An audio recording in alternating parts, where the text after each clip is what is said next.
അല്ല, ഞാൻ ശരിക്കും പറഞ്ഞാൽ എന്നെ പേഴ്സണലി അറിയുന്ന ആൾക്കാർക്ക് അറിയാം ഞാൻ റിയൽ ലൈഫിൽ ഇങ്ങനെയൊക്കെ തന്നെ ആണ്. ചിലപ്പോൾ എവിടെയെങ്കിലും ഒരു വിരി ലൂസായിരിക്കും, എനിക്ക് അറിഞ്ഞുകൂടാ.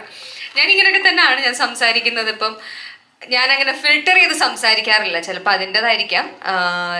പലരും പറയാറുണ്ട് ഇതിപ്പം അഭിനയിക്കുന്നതാണോ എന്നൊക്കെ ചോദിക്കാറുണ്ട്.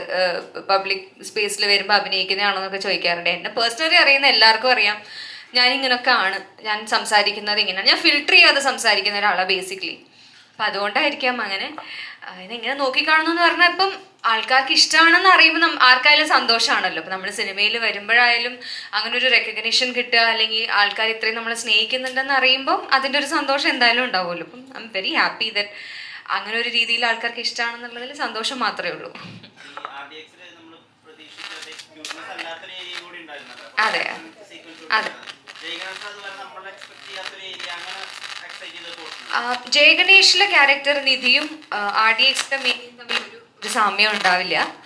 അത് തന്നെയായിരുന്നു എനിക്ക് ഇഷ്ടപ്പെട്ട ഒരു കാര്യം. കാരണം ഇപ്പം നേരത്തെ പറഞ്ഞ പോലെ തന്നെ എന്നെ ഒരു ക്യൂട്ട് ഒരു ഇതിലായിരിക്കും എല്ലാവരും കണ്ടിട്ടുണ്ടാവും. അപ്പം ഇനി വരാൻ പോകുന്ന അടുത്ത സിനിമ RDXന് ശേഷം വരുന്ന സിനിമ ഒരിക്കലും അങ്ങനെ ഒരു രീതിയിലാവരുതെന്നുള്ള ഒരു ആഗ്രഹം എനിക്കുണ്ടായിരുന്നു. അതുകൊണ്ട് തന്നെയാണ് നിധി എന്ന് പറയുന്ന ക്യാരക്ടർ രഞ്ജിത്ത് സാർ പറഞ്ഞു തന്നപ്പോഴും ക്യാരക്ടർ നറേറ്റ് ചെയ്തപ്പോഴും എനിക്ക് immediately I wanted to be part of the cinema എന്നുള്ളത് ആ ഒരു കാരണം കൊണ്ട് തന്നെയാണ്.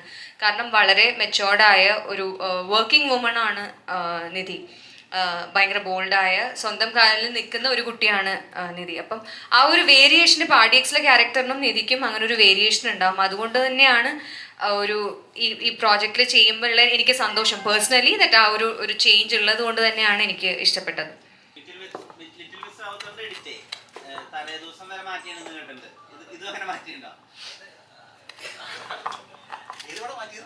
ലിറ്റിൽ മിസ് റാവുത്തറിന്റെ തലേ ദിവസം വരെ ഷൂട്ട് ചെയ്തിട്ടുണ്ടായിരുന്നു. ഇത് അങ്ങനെ വേണ്ടി വന്നില്ല. പക്ഷെ ക്യൂബിൽ പോയതിന് ശേഷം ഒരു ഷോട്ട് ഞങ്ങൾ അപ്ഡേറ്റ് ചെയ്തായിരുന്നു ഇന്നലെ. അപ്പൊ അത് സിനിമ നമ്മൾ ഇങ്ങനെ ആലോചിച്ചുകൊണ്ടിരിക്കുമല്ലോ, എന്താണ് എങ്ങനെയാണ് പെർഫെക്റ്റ് ആക്കാൻ പറ്റുന്നത്. ഒരിക്കലും അത് ഓപ്റ്റ് ചെയ്യാതിരിക്കുക. മാക്സിമം നമ്മുടെ ടെൻഷൻസും സമാധാനവും ഉറക്കമൊക്കെ പോകുന്നത് അതുകൊണ്ട് തന്നെയാണ്.